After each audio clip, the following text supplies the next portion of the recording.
Hello Stéphane. Hello, bonjour. Bienvenue sur notre chaîne YouTube, sur la chaîne Newfie Bambou. N'hésitez pas à vous abonner, poser toutes vos questions, on répond toujours avec plaisir. Bon alors on est où aujourd'hui? On a changé de décor. Et bien aujourd'hui on est au milieu d'une forêt de bambou. On n'est pas en Chine, on est quelque part en France. On est au milieu d'une forêt de Philostachys edulis, Moso Shiku en japonais, Maozu en chinois.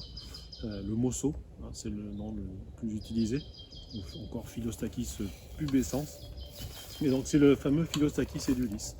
C'est une des variétés de bambou géant parmi les plus intéressantes commercialement. La qualité de son bois est très intéressante. Malheureusement, c'est aussi l'un des bambous les plus difficiles à cultiver. Alors c'est quoi déjà les caractéristiques du Philostachys edulis? Philostachys edulis, si on regarde un petit peu au-dessus, déjà c'est des toutes petites feuilles magnifiques. Là on a une période fin d'hiver où il n'a pas beaucoup de feuilles parce qu'il a beaucoup d'énergie consacrée normalement à la partie souterraine pour faire des nouvelles pousses. Et puis voilà, on n'a pas de chaume, on n'est pas dans un secteur où il y a des chaumes jeunes pour montrer la pilosité. Maozu, ça veut dire bambou poilu. Philostachys pubescens, qui était un synonyme anciennement utilisé, pubescent, ça veut dire qu'il est pubescent. Et puis on aime bien la base, les entrelacs plus courts sur la base qui donne un aspect pied d'éléphant.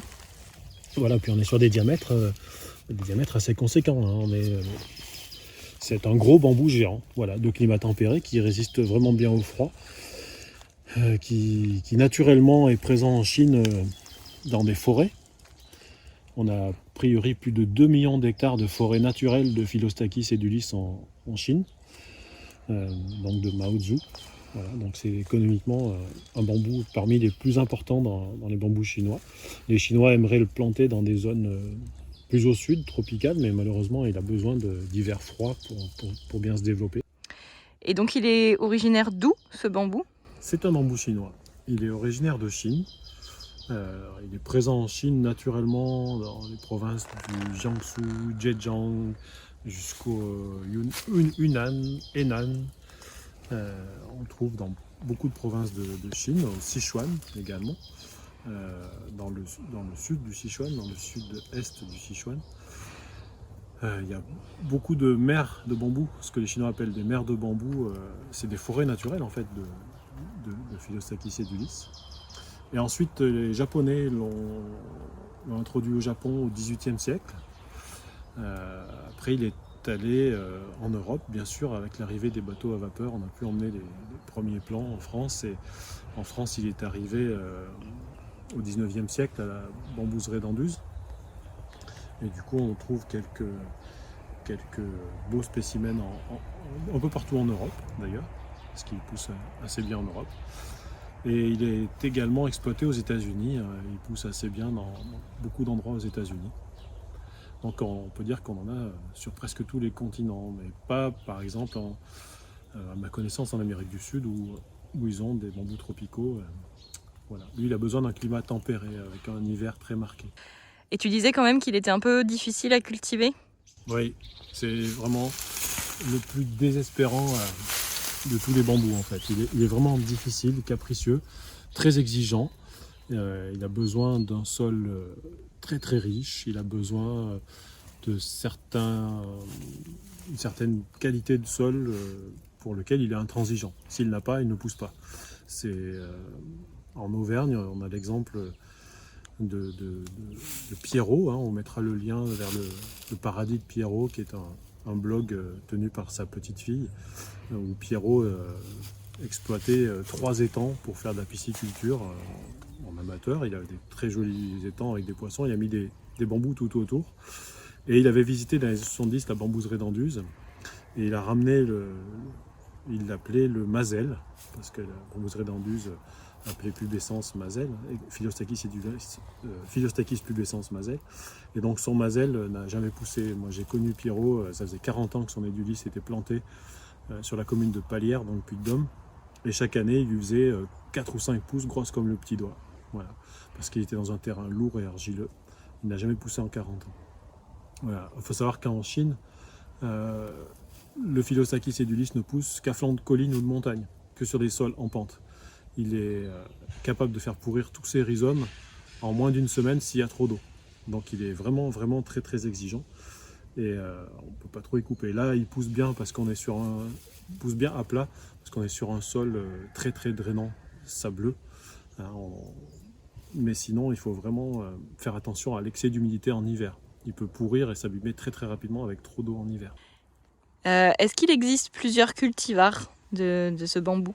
Ah oui, oui. Il y a des cultivars, donc toujours dans les...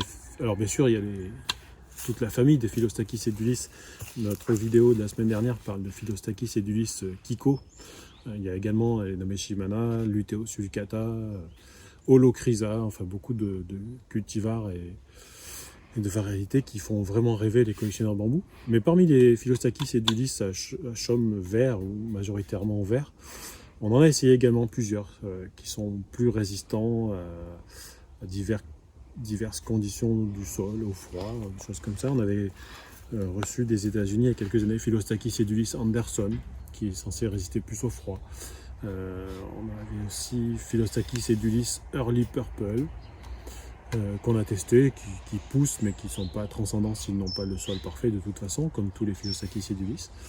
Et puis de Chine, on avait ramené Philostakis edulis NJ, qui est réputé pour être plus résistant au froid parce qu'il est soumis au-dessus d'NJ à des conditions météo hivernales assez dures.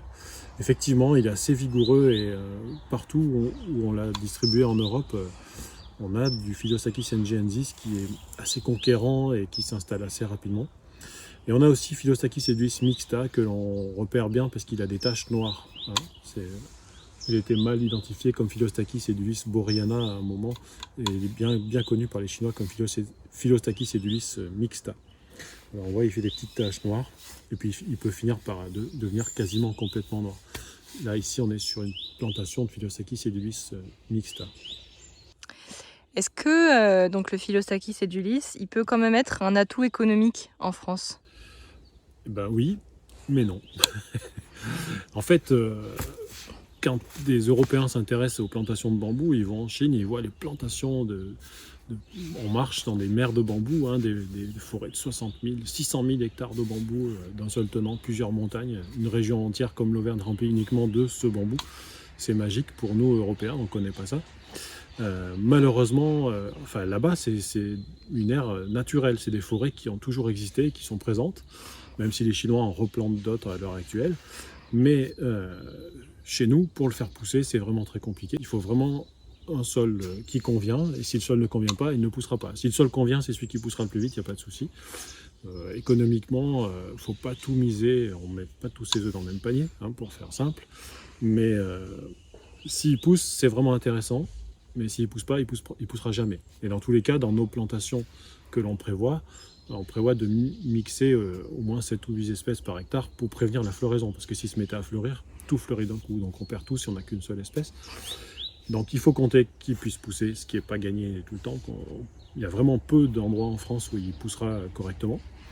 Et puis s'il y a une floraison, il ne faut pas avoir une seule espèce de bambou. Donc on préfère mixer les espèces.